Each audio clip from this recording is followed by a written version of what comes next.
জন্মগত ঠোঁটকাটা বা তালুকাটা অপারেশন সঠিকভাবে না হলে কি সমস্যা হতে পারে? অনেক ক্ষেত্রে দেখা যায় যে একটা ওয়াইড স্কার থাকে।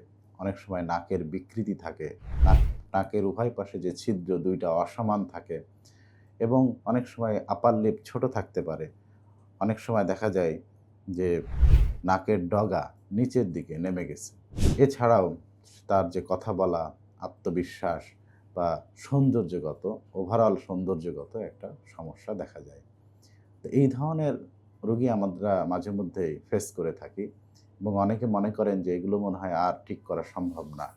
কিন্তু আমরা তাদেরকে আশ্বস্ত করতে চাই যে স এই ধরনের সেকেন্ডারি লিপ ডিফর্মিটি যেগুলো আমি বললাম যে নাকের বিকৃতি অথবা ঠোঁটের অসমান হওয়া, দাগটা অসুন্দর হওয়া, এই জিনিসগুলো পরবর্তীতে ঠিক করা সম্ভব। সুতরাং শুরুতেই যদি একজন প্লাস্টিক সার্জনের কাছে অপারেশন করা হয় তাহলে এই জিনিসগুলো হওয়ার কথা নয় বা হয় না।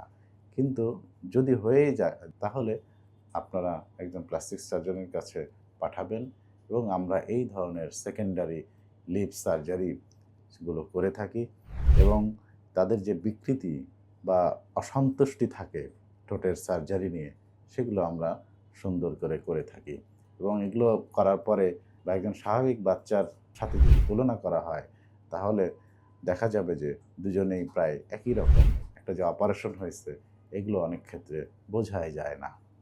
ধন্যবাদ।